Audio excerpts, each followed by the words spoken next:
मुंशी प्रेमचंद की कहानी। अपनी करनी। अभागा मैं। मेरे कर्मों के फल ने आज यह दिन दिखाए कि अपमान भी मेरे ऊपर हंसता है।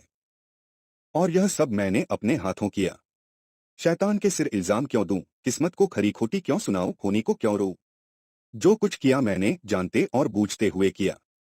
अभी 1 साल गुजरा जब मैं भाग्यशाली था, प्रतिष्ठित था और समृद्धि मेरी चेरी थी।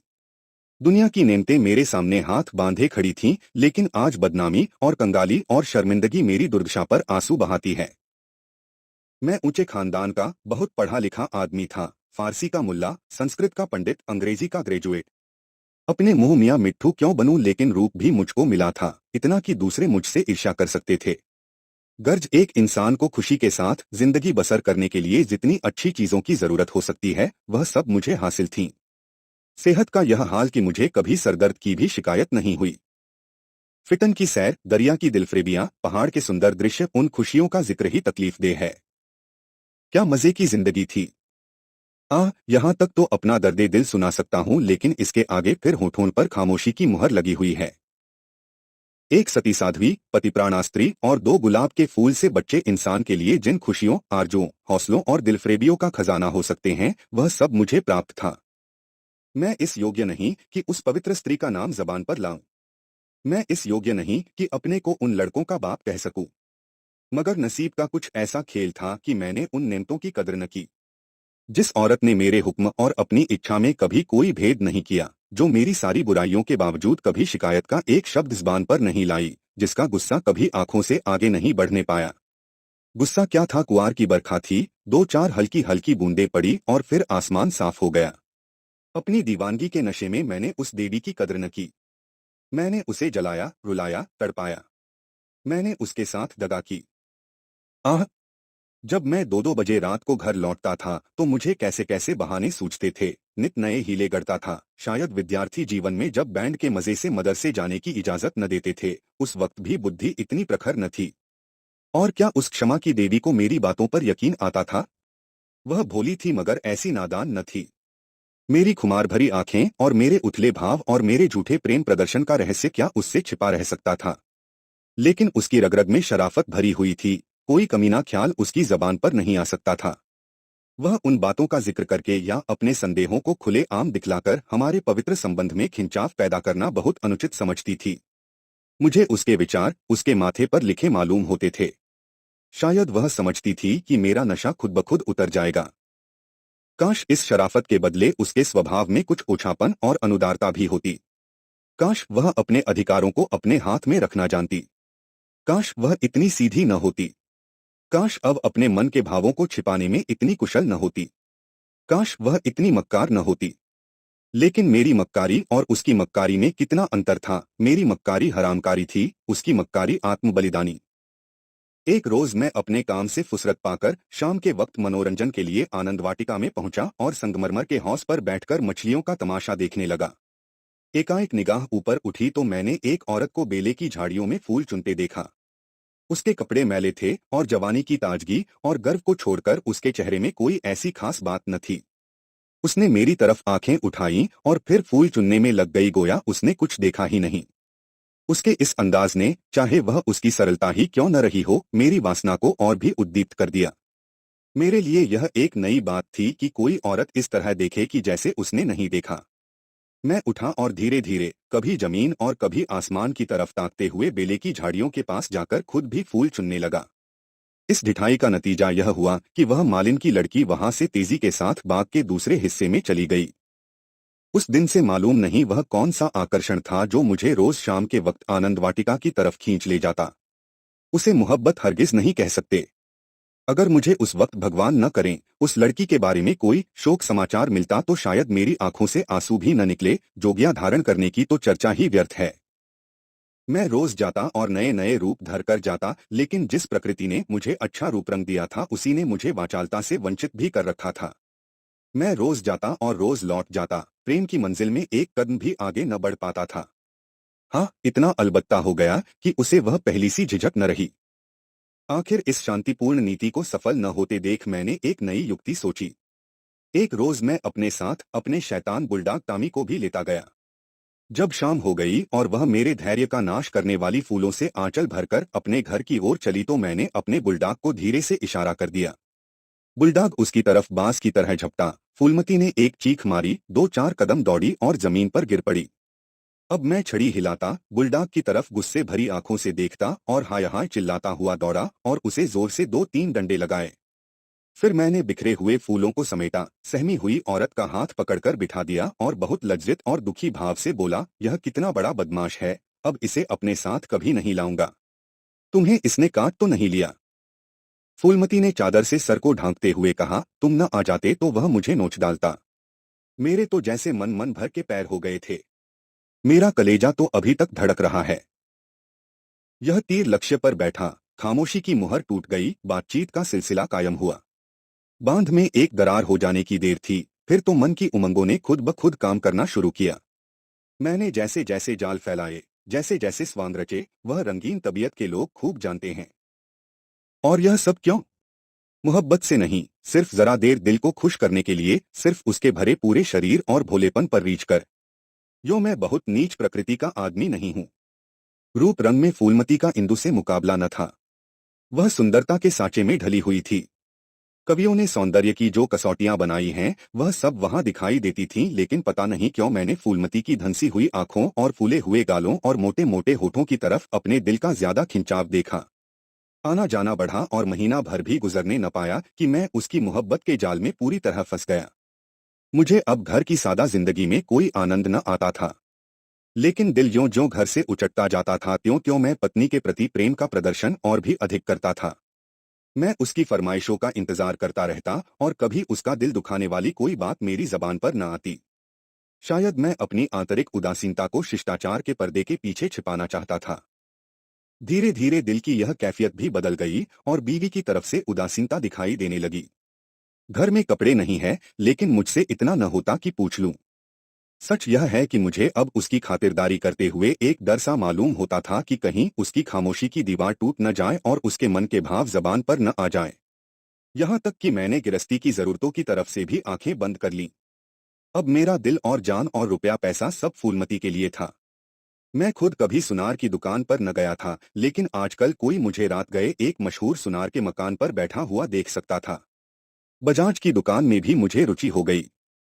एक शाम के वक्त रोज की तरह मैं आनंद वाटिका में सैर कर रहा था और फूलमती सोलहों सिंगार किए, मेरी सुनहरी रुखली भेंटों से लदी हुई, एक रेशमी साड़ी पहने बाग की क्यारियों में फूल तोड़ रही थी, बल्कि यूं कहो कि अपनी चुटकियों में मेरे दिल को मसल रही थी।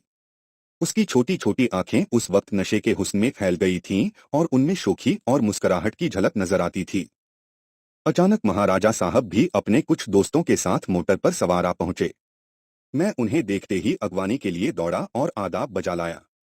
बेचारी फूलमती महाराजा साहब को पहचानती थी, लेकिन उसे एक घने कुंज के अलावा और कोई छिपने की जगह न मिल सकी। महाराजा साहब चले तो हौज की तरफ, लेकिन मेरा दुर्भाग्य उन्हें क्यारी पर ले चला जिधर फूलमती छिपी हुई थर थर कांप रही थी। महाराजा साहब ने उसकी तरफ आश्चर्य से देखा और बोले, यह कौन औरत है? सब लोग मेरी ओर प्रश्न भरी आंखों से देखने लगे और मुझे भी उस वक्त यही ठीक मालूम हुआ कि इसका जवाब मैं ही दूं, वरना फूलमती न जाने क्या आफत ढा दे। मैं लापरवाही के अंदाज से बोला, इसी बाग के माली की लड़की है, यहाँ फूल तोड़ने आई होगी। फूलमती लज्जा और भय के मारे जमीन में धंसी जाती थी। महाराजा साहब ने उसे सर से पांव तक गौर से देखा और तब संदेहशील भाव से मेरी तरफ देखकर बोले, यह माली की लड़की है। मैं इसका क्या जवाब देता? इसी बीच कमबख्त दुर्जन माली भी अपनी फटी हुई पाक संभालता, हाथ में कुदाल लिए हुए दौड़ता हुआ आया और सर को घुटनों से मिलाकर महाराज को प्रणाम किया। महाराजा ने जरा तेज लहजे में पूछा, यह तेरी लड़की है? माली के होश उड़ गए, कांपता हुआ बोला, हुजूर। महाराज, तेरी तनख्वाह क्या है? दुर्जन, हुजूर 5 रुपए। महाराज, यह लड़की कुंवारी है या ब्याही? दुर्जन, हुजूर अभी कुंवारी है। महाराज ने गुस्से में कहा, या तो तू चोरी करता है या डाका मारता है, वरना यह कभी नहीं हो सकता कि तेरी लड़की अमीरजादी बनकर रह सके। मुझे इसी वक्त इसका जवाब देना होगा, वरना मैं तुझे पुलिस के सुपुर्द कर दूंगा। ऐसे चाल चलन के आदमी को मैं अपने यहाँ नहीं रख सकता। माली की तो घिघी बंध गई और मेरी यह हालत थी कि काटो तो बदन में लहू नहीं। दुनिया अंधेरी मालूम होती थी।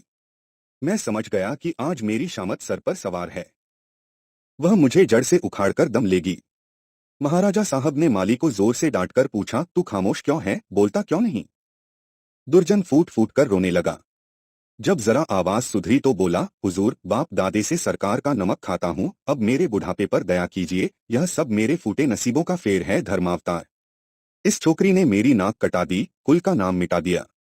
अब मैं कहीं मुंह दिखाने लायक नहीं हूँ। इसको सब तरह से समझा बुझाकर हार गए हुजूर, लेकिन मेरी बात सुनती ही नहीं, तो क्या करूँ?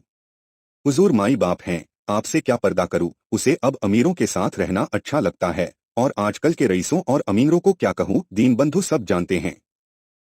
महाराजा साहब ने जरा देर गौर करके पूछा, क्या उसका किसी सरकारी नौकर से संबंध है? दुर्जन ने सर झुकाकर कहा, हुजूर।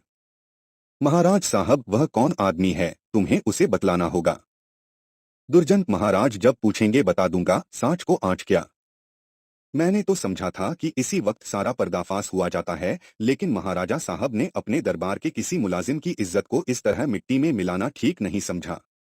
वे वहां से टहलते हुए मोटर पर बैठकर महल की तरफ चले। इस मनहूस वाक़ये के एक हफ्ते बाद एक रोज मैं दरबार से लौटा तो मुझे अपने घर में से एक बूढ़ी औरत बाहर निकलती हुई दिखाई दी। उसे देखकर मैं ठिठका। उसे चेहरे पर बनावटी भोलापन था जो कुटनियों के चेहरे की खास बात है। मैंने उसे डांटकर पूछा, तू कौन है, यहाँ क्यों आई है? बुढ़िया ने दोनों हाथ उठाकर मेरी बलाई ली और बोली, बेटा नाराज न हो, गरीब भिखारी हूँ, मालकिन का सुहाग भरपूर रहे, उसे जैसा सुनती थी वैसा ही पाया। यह कहकर उसने जल्दी से कदम उठाए और बाहर चली गई। मेरे गुस्से का पारा चढ़ा। मैंने घर जाकर पूछा, यह कौन औरत थी? मेरी बीवी ने सर झुकाए धीरे से जवाब दिया, क्या जानूं, कोई भिखारिन थी।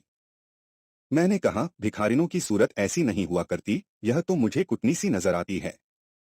साफ साफ बताओ, उसके यहाँ आने का क्या मतलब था? लेकिन बजाय कि इन संदेह भरी बातों को सुनकर मेरी बीवी गर्व से सिर उठाए और मेरी तरफ उपेक्षा भरी आंखों से देखकर अपनी साफदिली का सबूत दे, उसने सर झुकाए हुए जवाब दिया, मैं उसके पेट में थोड़े ही बैठी थी। भीख मांगने आई थी, भीख दे दी, किसी के दिल का हाल कोई क्या जाने। उसके लहजे और अंदाज से पता चलता था कि वह जितना जबान से कहती है, उससे ज्यादा उसके दिल में है। झूठा आरोप लगाने की कला में वह अभी बिल्कुल कच्ची थी, वरना तिरिया चरित्र की थाह किसे मिलती है।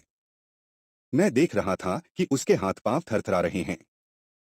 मैंने झपटकर उसका हाथ पकड़ा और उसके सिर को ऊपर उठाकर बड़े गंभीर क्रोध से बोला, इंदु, तुम जानती हो कि मुझे तुम्हारा कितना एतबार है, लेकिन अगर तुमने इसी वक्त सारी घटना सच सच न बता दी तो मैं नहीं कह सकता कि इसका नतीजा क्या होगा। तुम्हारा ढंग बतलाता है कि कुछ न कुछ दाल में काला जरूर है। यह खूब समझ रखो कि मैं अपनी इज्जत को तुम्हारी और अपनी जानों से ज्यादा अजीज समझता हूँ। मेरे लिए यह डूब मरने की जगह है कि मैं अपनी बीवी से इस तरह की बातें करूं, उसकी ओर से मेरे दिल में संदेह पैदा हो। मुझे अब ज्यादा सब्र की गुंजाइश नहीं है, बोलो क्या बात है। इंदुमती मेरे पैरों पर गिर पड़ी और रोकर बोली, मेरा कसूर माफ कर दो। मैंने गरजकर कहा, वह कौन सा कसूर है? इंदुमती ने संभलकर जवाब दिया, तुम अपने दिल में इस वक्त जो ख्याल कर रहे हो उसे एक पल के लिए भी वहां न रहने दो, वरना समझ लो कि आज ही इस जिंदगी का खात्मा है। मुझे नहीं मालूम था कि तुमने मेरे ऊपर जो जुल्म किए हैं उन्हें मैंने किस तरह झेला है, और अब भी सब कुछ झेलने के लिए तैयार हूँ। मेरा सर तुम्हारे पैरों पर है, जिस तरह रखोगे रहूंगी। लेकिन आज मुझे मालूम हुआ कि तुम जैसे खुद हो वैसा ही दूसरों को समझते हो। मुझसे भूल अवश्य हुई है, लेकिन उस भूल की यह सजा नहीं कि तुम मुझ पर ऐसे संदेह करो। मैंने उस औरत की बातों में आकर अपने सारे घर का चिट्ठा बयान कर दिया। मैं समझती थी कि मुझे ऐसा नहीं करना चाहिए, लेकिन कुछ तो उस औरत की हमदर्दी और कुछ मेरे अंदर सुलगती हुई आग ने मुझसे यह भूल करवाई, और इसके लिए तुम जो सजा दो वह मेरे सर आंखों पर। मेरा गुस्सा जरा धीमा हुआ। बोला, तुमने उससे क्या कहा? इंदुमती ने कहा, घर का जो कुछ हाल है, तुम्हारी बेवफाई, तुम्हारी लापरवाही, तुम्हारा घर की जरूरतों की फिक्र न रखना। अपनी बेवकूफी का क्या कहूँ, मैंने उसे यहाँ तक कह दिया कि इधर 3 महीने से उन्होंने घर के लिए कुछ खर्च भी नहीं दिया और इसकी चोट मेरे गहनों पर पड़ी। तुम्हें शायद मालूम नहीं कि इन 3 महीनों में मेरे 450 रुपए के जेवर बिक गए। न मालूम क्यों मैं उससे यह सब कुछ कह गई। जब इंसान का दिल जलता है तो जबान तक उसकी आंच आ ही जाती है। मगर मुझसे जो कुछ खता हुई उससे कई गुनी सख्त सजा तुमने मुझे दी है, मेरा बयान लेने का भी सब्र न हुआ। खैर, तुम्हारे दिल की कैफियत मुझे मालूम हो गई, तुम्हारा दिल मेरी तरफ से साफ नहीं है। तुम्हें मुझ पर विश्वास नहीं रहा, वरना एक भिखारिन औरत के घर से निकलने पर तुम्हें ऐसे शुभे क्यों होते। मैं सर पर हाथ रखकर बैठ गया। मालूम हो गया कि तबाही के सामान पूरे हुए जाते हैं। दूसरे दिन मैं ज्यों ही दफ्तर में पहुंचा, चौकीदार ने आकर कहा, महाराज साहब ने आपको याद किया है। मैं तो अपनी किस्मत का फैसला पहले से ही किए बैठा था। मैं खूब समझ गया था कि वह बुढ़िया खुफिया पुलिस की कोई मुखबिर है जो मेरे घरेलू मामलों की जांच के लिए तैनात हुई होगी। कल उसकी रिपोर्ट आई होगी और आज मेरी तलबी है। खौफ से सहमा हुआ, लेकिन दिल को किसी तरह संभाले हुए कि जो कुछ सर पर पड़ेगी देखा जाएगा, अभी से क्यों जान दूं, मैं महाराजा की खिदमत में पहुंचा। वह इस वक्त अपने पूजा के कमरे में अकेले बैठे हुए थे। कागजों का एक ढेर इधर उधर फैला हुआ था और वह खुद किसी ख्याल में डूबे हुए थे। मुझे देखते ही वह मेरी तरफ मुखातिब हुए। उनके चेहरे पर नाराजगी के लक्षण दिखाई दिए। बोले, कुंवर श्याम सिंह, मुझे बहुत अफसोस है कि तुम्हारी बाबत मुझे जो बातें मालूम हुई वह मुझे इस बात के लिए मजबूर करती हैं कि तुम्हारे साथ सख्ती का बर्ताव किया जाए। तुम मेरे पुराने वसीकादार हो और तुम्हें यह गौरव कई पीढ़ियों से प्राप्त है। तुम्हारे बुजुर्गों ने हमारे खानदान की जान लगाकर सेवाएं की हैं और उन्हीं के सिले में यह वसीका दिया गया था, लेकिन तुमने अपनी हरकतों से अपने को इस कृपा के योग्य नहीं रखा। तुम्हें इसलिए वसीका मिलता था कि तुम अपने खानदान की परवरिश करो, अपने लड़कों को इस योग्य बनाओ कि वह राज्य की कुछ खिदमत कर सकें, उन्हें शारीरिक और नैतिक शिक्षा दो ताकि तुम्हारी जात से रियासत की भलाई हो, न कि इसलिए कि तुम इस रुपए को बेहुदा ऐशपस्ती और हरामकारी में खर्च करो।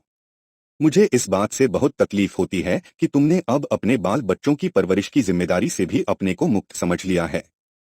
अगर तुम्हारा यही ढंग रहा तो यकीनन वसीकादारों का एक पुराना खानदान मिट जाएगा। इसलिए आज से हमने तुम्हारा नाम वसीकादारों की फहरिस्त से खारिज कर दिया और तुम्हारी जगह तुम्हारी बीवी का नाम दर्ज किया गया। वह अपने लड़कों को पालने पोसने की जिम्मेदार है। तुम्हारा नाम रियासत के मालियों की फहरिस्त में लिया जाएगा। तुमने अपने को इसी के योग्य सिद्ध किया है और मुझे उम्मीद है कि यह तबादला तुम्हें नागवार न होगा। बस जाओ और मुमकिन हो तो अपने किए पर पछताओ। मुझे कुछ कहने का साहस न हुआ।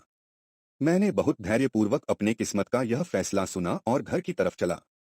लेकिन 2 ही 4 कदम चला था कि अचानक ख्याल आया, किसके घर जा रहे हो, तुम्हारा घर अब कहाँ है। मैं उल्टे कदम लौटा।